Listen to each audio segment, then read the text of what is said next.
इतनी चीजों की हम बात करते हैं, इंडस्ट्रियल डेवलपमेंट की, फॉरेन एक्सचेंज रिट्रैक्टिंग की, कि फॉरेन एक्सचेंज खींच लिया, हमारे मार्केट्स क्रैश कर गए, स्टॉक एक्सचेंज की, आयरन एंड स्टील इंडस्ट्री की, हम हर सेक्टर की बात करते हैं। लेकिन उसी बीच एक ऐसा सेक्टर जो कि करोड़ों लोगों को रोजगार देता है, उस सेक्टर को हम भूल गए। उसका नाम है टेक्सटाइल एंड अपैरल सेक्टर। आपको जानकर यह हैरानी होगी कि इस वक्त टेक्सटाइल सेक्टर खतरे में है और बहुत मैसिव क्राइसिस में है।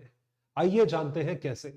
Ladies and gentleman, boys and girls, मैं हूं आपका दोस्त, host, educator, mentor Sanghi sir, और आप सभी का स्वागत करता हूं रीच यूपीएससी पर। नया इनिशिएटिव, नई शुरुआत, सब्सक्राइब करें और बेल आइकन को भी दबाएं। ये सारी मेहनत सिर्फ और सिर्फ उन कैंडिडेट्स के लिए है जो कि सीरियस एस्पिरेंट्स हैं और यूपीएससी और अलग अलग एग्जामिनेशंस की, गवर्नमेंट एग्जामिनेशंस की तैयारी कर रहे हैं। तो कॉटन सेक्टर, जैसे कि बात हो रही है, textile sector, cotton sector, apparel sector, ये एक बहुत मैसिव क्राइसिस में है। यहां तक कि अलग अलग मिनिस्ट्रीज जो है इन्वॉल्व रही है, स्पेशली टेक्सटाइल मिनिस्ट्री इन्वॉल्व रही है। उसमें 2 टेक्सटाइल मंत्री बदल दिए गए, लेकिन वो भी इस क्राइसिस को सॉल्व नहीं कर पा रहे हैं। तो क्या कॉन्टेक्स्ट है और ये टॉपिक आया कहां से, इस बारे में चर्चा करते हैं। हाल ही में मैंने एक आर्टिकल पढ़ा और ये आर्टिकल बहुत लिमिटेड चीजों में कवर हुआ था, और तभी आप इसके और यूट्यूब वीडियोस नहीं देखोगे। तो ये क्राइसिस है क्या? ये क्राइसिस बेसिकली ये है कि अगर आप देखेंगे कि टेक्सटाइल सेक्टर में पिछले 1 साल में डेवलपमेंट्स क्या हुए हैं, they have been abysmally low. In fact the developments have been deteriorating. वो नीचे आ रही है, यानी कि वो सेक्टर को नीचे लेकर जा रही है। अगर कोई चीज, कोई सेक्टर नीचे जा रहा है, डाउनफॉल पर है, तो उसका मतलब क्या है? उसका मतलब यह है कि या तो कंपनीज बंद हो रही हैं, इंडस्ट्रीज बंद हो रही हैं, मिल्स बंद हो रही हैं, और वहां पे बेरोजगारी बहुत भारी संख्या में क्रिएट हो रही है। बात बिल्कुल सच है। तो क्राइसिस शुरू होती है तमिलनाडु से।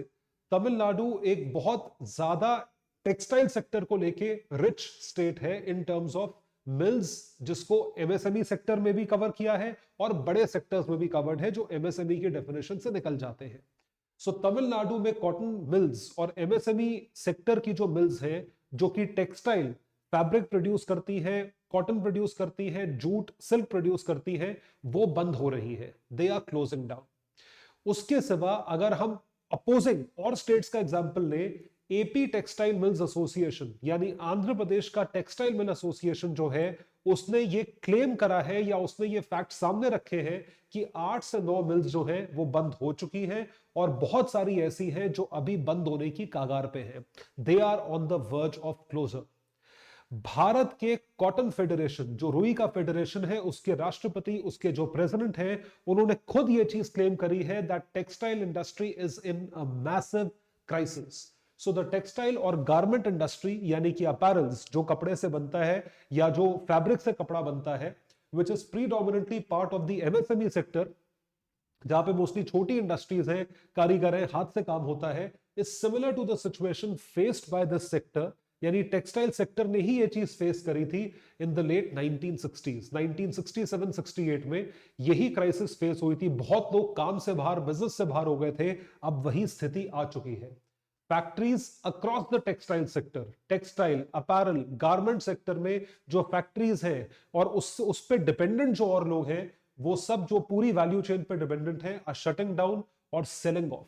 या तो वो यूनिट्स बंद कर रहे हैं, या उनके पास जो एक्स्ट्रा यूनिट्स थे, जो रेंट पे लिए हुए एक्स्ट्रा स्पेसेस थे, एक्स्ट्रा लैंड थी, एक्स्ट्रा चीजें थी, उसको बेच रहे हैं या उसको वकेट कर रहे हैं अपनी कॉस्टिंग को कम करने के लिए, ताकि ये इंडस्ट्री उन लोगों के लिए वायबल हो जाए।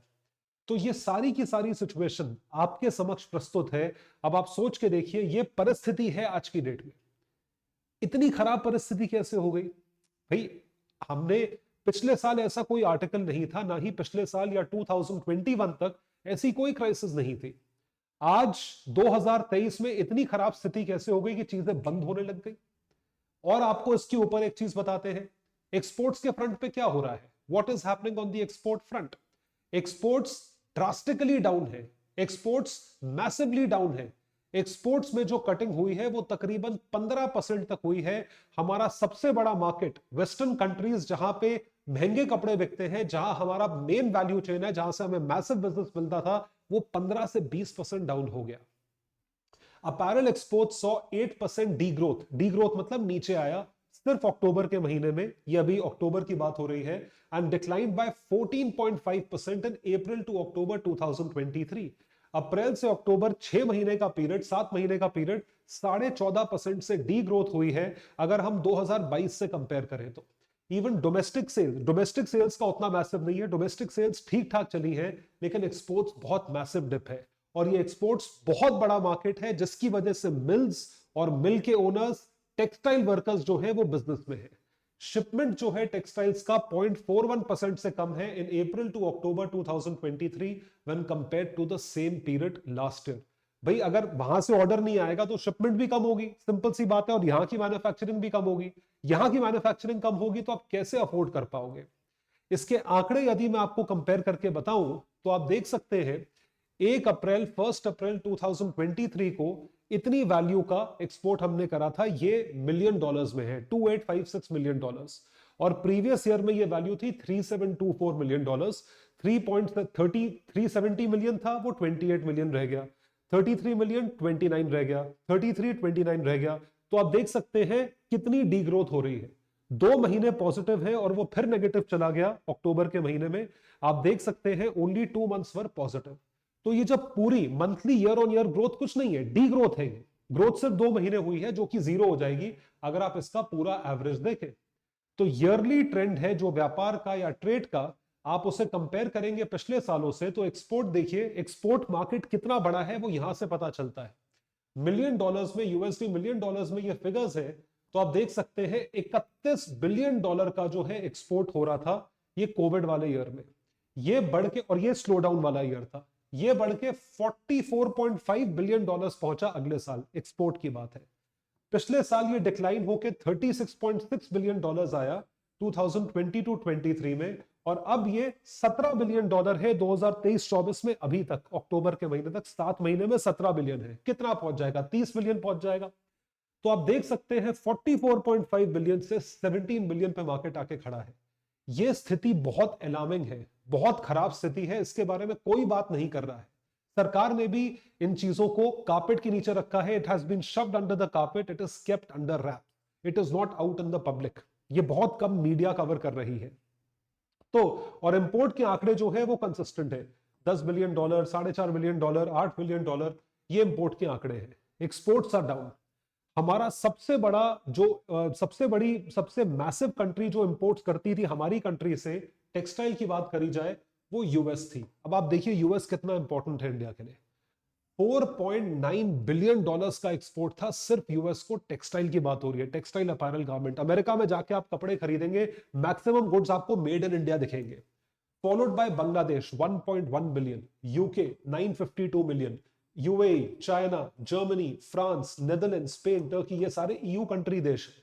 ये इतने मैसिव जो एक्सपोर्ट हम देख रहे हैं, ये यूएसडी मिलियन में है। और ये पूरा का पूरा एक्सपोर्ट जो है पिछले साल आप मान के चलिए 44.5 बिलियन डॉलर्स था।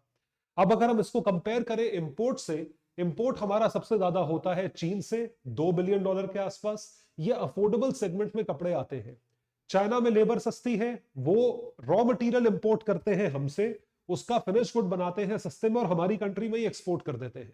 हमारी कंट्री में जो लोअर मिडिल क्लास सेगमेंट है या जो तबका जो है सस्ते कपड़े चाहता है, वो चीन और बांग्लादेश और वियतनाम यहां के कपड़े पहनता है। तो 1.9 बिलियन, 500 मिलियन और 2.2 मिलियन, 200 मिलियन, इन 3 देशों से मैसिव कपड़े आते हैं। ये फिगर्स बहुत ज्यादा नहीं है, लेकिन ये मार्केट बहुत बड़ा है। तो ये मार्केट टैप कर रखा है इन तीनों देशों में। यूएसए भी 290 मिलियन डॉलर्स का एक्सपोर्ट करता है इंडिया, और बाकी एक्सपोर्ट जो है इन देशों से आते हैं, वो बाकी इंपोर्ट हम करते हैं इन सब देशों से। हमारा टेक्सटाइल सेक्टर का एक्सपोर्ट, भारत का एक्सपोर्ट बहुत हद तक बढ़ाता है, जिसकी वजह से हमारा करंट अकाउंट डेफिसिट लो था। लेकिन अब करंट अकाउंट डेफिसिट बढ़ जाएगा। इसके पीछे क्या रीजन है? What is the reason behind poor performance of the textile sector? ऐसी क्या आफत आ गई? ये बात है समझने वाली। सबसे बड़ी बात है कि एक्सपोर्ट मार्केट में डिक्लाइन है। एक्सपोर्ट मार्केट में डिक्लाइन इसलिए है क्योंकि कोविड के लॉकडाउन्स को खुलने के बाद पूरी दुनिया में, स्पेसिफिकली यूएस में, हाई इन्फ्लेशन देखा गया। जब इन्फ्लेशन ज्यादा देखा गया तो उन्होंने सबसे पहले जो है इंपोर्ट्स करना बंद करे, दे या इंपोर्ट्स करना कम करे, दे reduced imports drastically, which is why our export market was affected। ये पहला रीजन है। दूसरा रीजन ये है, जो अमेरिका के रिटेलर्स जिन्होंने ऑलरेडी स्टॉक मंगवा के रखा था, उनका वो सारा स्टॉक अनसोल्ड पड़ा हुआ है। Their entire stock is unsold, वो माल बिक नहीं रहा। अब क्योंकि वो माल नहीं बिक रहा है, इसलिए वो जो है नया स्टॉक ऑर्डर नहीं कर रहे। इस वजह से इस साल भी भारत के एक्सपोर्ट मैसिवली डाउन है। सो इंडियन इंडस्ट्रीज के लिए तो geopolitical situation led to inflation, Russia Ukraine war etcetera. इन बाइंग कंट्रीज तो नहीं खरीद रहे। Huge unsold inventories with retailers are dampening fresh orders आ नहीं रहे।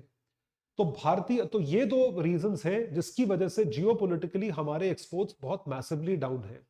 इसके सिवा अगर इंडियन साइड पे देखा जाए, इंडिया में भी इन्फ्लेशन कम नहीं है, चीजें बहुत ड्रास्टिकली महंगी हुई हैं। Issues like raw material prices have increased। Raw material का प्राइस बढ़ा, ऑटोमेटिकली फिनिश प्रोडक्ट का प्राइस बढ़ गया। Escalating input cost, quality control orders and import of garments are making life difficult for this industry. तो ये सारी की सारी चीजें जो है, इस वजह से हमारे exports are massively affected. Raw material fibre को, अब देखिए, पूरे जो टेक्सटाइल की कॉस्ट होती है उसमें 60 से 70% कॉस्ट जो है वो रॉ मटेरियल के फाइबर की होती है। of manufacturing cost which has turned expensive in India, जो महंगा हो गया है, impacting the competitiveness of the industry severely। ये चीज बहुत severely अट्रैक्ट हुई है या अटैक हुई है। तो क्योंकि इंडस्ट्री अफेक्ट हुई है, इस वजह से बहुत सारे वर्कर्स जो है वो आउट ऑफ बिजनेस है, they are out of business. Bharat की जो इंडस्ट्री है वो प्रोमिनेंटली कॉटन सेंट्रिक है।